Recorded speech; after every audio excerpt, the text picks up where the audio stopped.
Hi everyone, Hitesh here and today we're gonna talk about the movie called शैतान जो कि आई है 2024 में। इसे ऑलरेडी मेरी सिस्टर ने एक्सप्लेन कर दिया था मगर मुझे भी ये मूवी काफ़ी ज़्यादा पसंद आई। देन आई थॉट कि क्यों ना इसे और थोड़ी सी बेटर क्वालिटी में आप लोगों के लिए लेकर आया जाए। So now without wasting any time चलिए डायरेक्टली आते हैं इस कहानी की मेन स्टोरी लाइन की तरफ, जिसकी शुरुआत में जंगल में हम एक शख्स को एक मरे हुए चूहे को उठाकर एक थैली में डालते हुए देख पाते हैं। देन सीन शिफ्ट होता है प्रेजेंट टाइम में और हम देख पाते हैं कि स्कूल से लाने के लिए ध्रुव और कबीर पहुंचे होते हैं। मतलब जानवी जो कि कबीर की बेटी होती है इस वक्त तो अपने दोस्तों के साथ कुछ ज्यादा ही चिपक रही थी। तो ध्रुव कहता है कि यार पापा, आपको नहीं लगता दीदी अपने दोस्तों के साथ कुछ ज्यादा ही फ्रैंक हो रही है? जिसके बाद जानवी आकर गाड़ी में बैठ जाती है तो कबीर कहता है कि तुम्हारा बॉयफ्रेंड कौन सा वाला है, वो जिसके साथ गले लग रही थी या वो बाइक वाला जो तुम्हें बाय बोल कर गया? जहाँ पर जानवी कहती है कि पापा प्लीज मुझे छोड़ दीजिए ना, यूं ही टांग मत खींचा कीजिए। जिसके बाद कबीर बताता है कि आज हमारी पूरी फैमिली घूमने के लिए हमारे फार्म हाउस पर जा रही है। वैसे भी काफी दिन हो चुके हैं, काम में बिजी था मैं, तो अभी कुछ दिनों की छुट्टी मिली है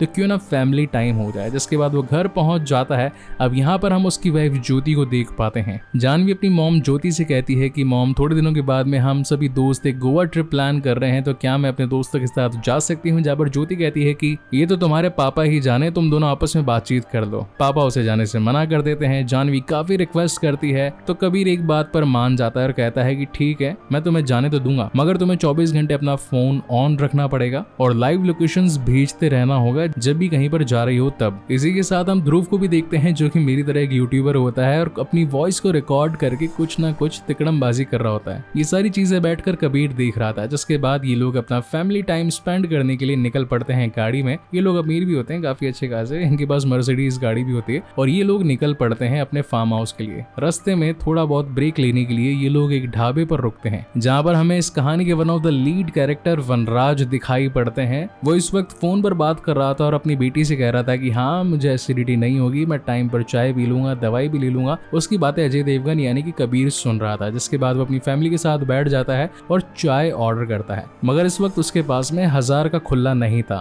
तो यहाँ पर वही अक्षय कुमार वाला सीन हो जाता है कि यार गरीबों की बस्ती में आ गया हूँ मैं, किसी के पास में भी 1000 का छुट्टा नहीं है। तो यहाँ पर वनराज आकर उसकी और खुद की चाय का पेमेंट कर देता है और उसकी फैमिली के साथ फैमिलियर होने के लिए वहीं बैठ जाता है। अब ये उसकी एक चाल थी मगर बाकी लोग उसकी इस चाल को समझ नहीं पाते। जिसके बाद वो बातों में जानवी को एक छोटा सा पेड़ा खाने के लिए दे देता है। जानवी भी बिना कुछ सोचे समझे उस पेड़े को खा लेती है और खाते ही वो बिल्कुल हिप्नोटाइज हो जाती है या फिर कहें कि वनराज के वश में आ चुकी होती है। और वनराज उसे कहता है कि पापा से जबान मत लड़ाओ, चाय पूरी की पूरी पी जाओ, चेहरे पर स्माइल रखो। तो ये सारी बातें जानवी उसकी मान रही थी मगर इस वक्त कबीर और ज्योति को ये सब कुछ समझ नहीं आता और ये लोग निकल पड़ते हैं अपने फार्म हाउस के लिए। रास्ते में जाते वक्त वनराज अगेन जानवी के पास आकर उसे एक बिस्किट का पैकेट देता है और कहता है कि घर में घुसने से पहले इस बिस्किट के पैकेट को खा लेना। जानवी ठीक ऐसा ही करती है। वो घर जैसे ही पहुंचती है उस बिस्किट के पैकेट को खाकर पैकेट वहीं गाड़ी में ही छोड़ आती है। देन ये पूरी फैमिली अपने फार्म हाउस पर थी, एंजॉय करने लगते हैं, मस्त स्विमिंग पूल में नहाने लगते हैं कि तभी थोड़ी देर बाद में वनराज यहाँ पहुंच जाता है। ज्योति उसे देखकर परेशान होती है, सोचती है कि भाई ये आदमी आखिर हमारा पीछा क्यों नहीं छोड़ रहा, पहले ढाबे में आकर बैठ गया अब सीधा घर ही आ गया। जहाँ पर वनराज को कहना था कि मैं यहीं से ही निकल रहा था, मेरा फोन डिस्चार्ज हो गया था, मुझे मेरे घर पर बातचीत करनी थी थोड़ी इंपॉर्टेंट, मगर कहीं पर भी चार्जिंग सॉकेट नहीं था तो सोचा कि यहीं से निकल रहा हूँ तो आप थोड़ी मेरी मदद कर देंगे। कि तभी यहाँ पर कबीर भी आ जाता है और कहता है कि हाँ ठीक है ज्योति, कोई बात नहीं, इनका फोन डिस्चार्ज हो गया तो चार्जिंग पर लगा दो। मीनवाइल जानवी यहाँ पर आ जाती है तो वनराज जो अपना बचा हुआ काम था उसे पूरा करना शुरू करता है। जैसे कि उसे पूरी तरीके से हिप्नोटाइज करके अपनी बातों में उलझाकर उससे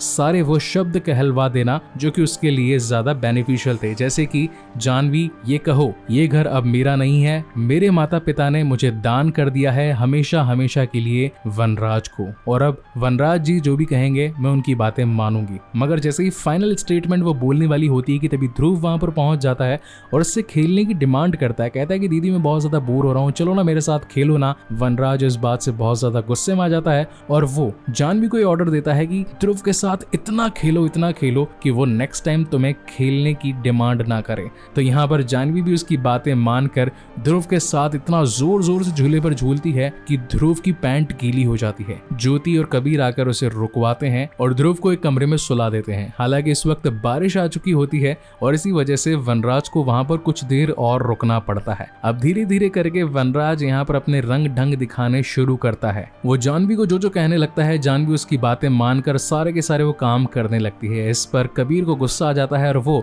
वनराज को घर से बाहर निकालने लगता है कि तभी वो जानवी से कहता है कि जोर जोर से हंसो, तो जानवी हंसने लगती है। फिर वो कहता है कि रो, चिल्लाओ, तो वो चिल्ला चिल्ला कर रोने लगती है। तब जाकर कबीर को समझ में आता है कि वनराज ने उसकी बेटी को पूरी तरीके से हिप्नोटाइज कर दिया है और वो वनराज के सामने हाथ टेक देता है और कहता है कि भाई आखिर तू चाहता क्या है मुझसे, आखिर मेरी फैमिली ने तेरा बिगाड़ा ही क्या है, प्लीज यहाँ से चले जाओ। जिस पर वनराज कहता है कि ठीक है, बस अपनी बेटी से इतना कह दो कि तुम दोनों ने अपनी बेटी को मुझे दान कर दिया है और अब हमेशा के लिए मैं उससे जो कहूंगा वो वही बात मानेगी और अब ये मेरे सुपुर्द हो चुकी है। जहाँ पर ज्योति और कबीर दोनों ही इस स्टेटमेंट को कहने से मना कर देते हैं। तो इस बात पर तो वनराज को और ज्यादा गुस्सा आ जाता है और वो जानवी से उल्टे सीधे काम करवाने लगता है, जैसे कि चाय की पत्ती खिला देना, उसे जोर जोर से खुद पर चांटे खिलवाना, इनफैक्ट कबीर को भी चांटे पड़वा देना। अब इस वक्त तक क्या है, जानवी ने खुद का फोन पानी में गिर जाने की वजह से चावल के डब्बे में छुपा कर रख दिया था, तो वो जाकर किचन में फोन निकालकर पुलिस स्टेशन फोन लगा देती है। तो थोड़ी देर बाद पुलिस इनके घर पर पहुंचती है, लेकिन जैसे ही पुलिस आती है तो घर पर सब कुछ नॉर्मल पाती है, जैसे कि मानो कुछ हुआ ही ना हो। पुलिस वाले कहते हैं कि भाई मुझे आपके नंबर से बार बार कॉल वगैरह आ रहा था, क्या आप लोग किसी प्रॉब्लम में तो नहीं हो? तो कबीर और ज्योति कहते हैं कि नहीं सर, हम तो बस यहाँ पर खाली लाउड म्यूजिक में गाने वगैरह सुन रहे थे। हमारा छोटा बेटा ध्रुव जो है उसे फोन से बार बार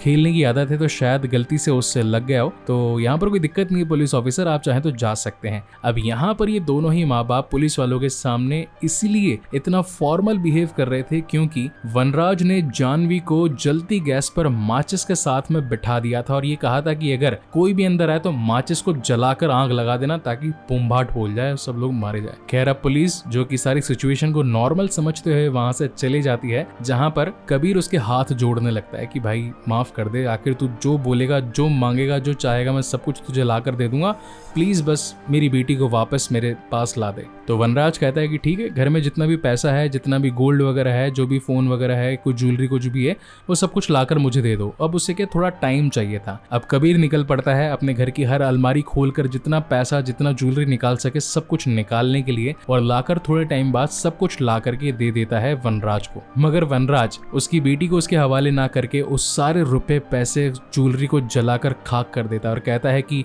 शायद तूने मुझे गलत समझ लिया, मैं एक शैतान हूँ, एक ऐसा तांत्रिक हूँ जो कि अब इस पूरी दुनिया को अपने वश में करने वाला है और इसके लिए मुझे तेरी बेटी की जरूरत है। तेरे पास और कुछ भी रास्ता नहीं बचा है, बस अपनी बेटी को मुझे दान कर दे और मैं यहाँ से निकल जाऊंगा। और जब तक तू ऐसा नहीं करता तब तक तमाशे देखेगा। अब नहीं चाहते हुए भी कबीर और ज्योति को वनराज के तमाशे देखने पड़ते हैं, जहाँ ये दोनों ही चुप बैठे होते हैं और वनराज जानवी को नचाता जाता है और कहता है कि तब तक नाचो जब तक पैरों में थक कर जान ना निकल जाए। इस तरीके से माँ बाप होते देख नहीं पाते हैं, रोते रोते अपने अपने कमरे में चले जाते हैं कि तभी कबीर को एक माइंड में प्लान आता है। मीनवाइल ज्योति पहुंची होती है वनराज के पास पर, उसे कहती है कि नाच नाच के थक चुकी है, इसकी जान निकल जाएगी, इसे 2 मिनट बैठने तो दो, पानी तो पीने दो। मगर वनराज उसे ये ऑर्डर दे देता है कि अगर कोई भी मेरे पास में आए तो उसे चाकू घोंपकर मार डालना। और अब जानवी चाकू लेकर वहीं बैठ जाती है। थोड़ी देर बाद में जब कबीर नीचे पहुंचता है अपनी बेटी को शांत करने के लिए तो उसके हाथ में चाकू होता है। अब कहीं ना कहीं जानवी भी अपने फादर को ये कहना चाहती थी कि पास में मत आना, पता नहीं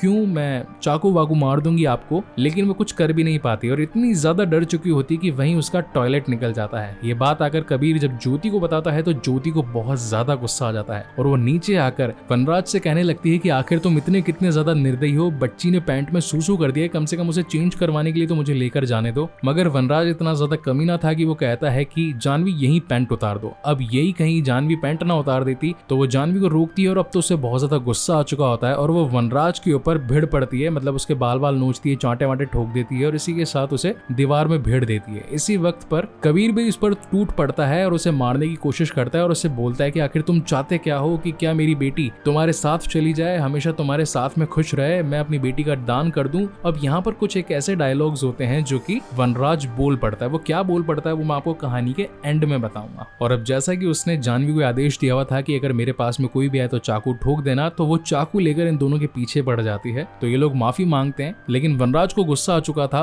तो वो जानवी को ऑर्डर देता है कि जाकर ध्रुव को मार दो। तो अब जानवी जाती है ध्रुव को चाकू से मारने के लिए। तो अब ये दोनों ही माँ बाप मिलकर जानवी और इसी के साथ वनराज को रोकने की कोशिश करते हैं, मगर एट द एंड जानवी पहुंच चुकी होती है ध्रुव के पास में और वो उसे छत से नीचे पटक देती है। इसी बीच कबीर भी उसकी जान बचाने की कोशिश करने ही वाला था, मगर वो टाइम तक पहुंच नहीं पाता और ध्रुव का सर फूट चुका होता है। ये दोनों माँ बाप अपने बेटे को लेकर रोने लगते हैं। इसी के साथ वनराज उन्हें कहता है कि एक बच्चा तो मारा गया, दूसरे की भी जान चली जाएगी, इससे बढ़िया यही है कि अपनी बेटी का दान कर दो, मुझे जाने दो ताकि मैं भी अपने काम कर सकूं। और ये शायद लगता है लड़का अभी तक मरा नहीं है, जिंदा है, तुम भी इसे हॉस्पिटल पहुंचाकर इसकी जान बचा पाओ। तो अब नहीं चाहते हुए भी उन्हें अपनी बेटी का दान करना पड़ता है। मगर कबीर इस वक्त भी हिम्मत नहीं हारा था। वो ज्योति को कहता है कि गाड़ी में बिठाकर ध्रुव को हॉस्पिटल लेकर जाओ, इसको मैं देखूंगा। और वो साइकिल लेकर निकल पड़ता है वनराज के पीछे। अब यहाँ हम वनराज को देख पाते हैं जो कि इस वक्त एक जंगल में पहुंचा होता है और यहाँ पर उसने जानवी जैसी और 107 कन्याओं यानी कि 107 लड़कियों को अपने वश में कर रखा था। कोई तो पता नहीं कितने दिनों से झूले पर झूल रही थी, कोई उठक बैठक लगा रही थी, कोई पागलों की तरह हरकतें कर रही थी। जहाँ वनराज कहता है कि अब वक्त खत्म हो चुका है, मेरे साथ में चलो, आज आखिरी रात है। जिसके बाद हम वनराज का एक्चुअल रूप देख पाते हैं जो कि बन चुका होता है शैतान। एंड लिटरली गाइस बोलूंगा मैं यहाँ पे यार आर माधवन की एक्टिंग वाज टॉप नॉच, मजा आ गया देख करके।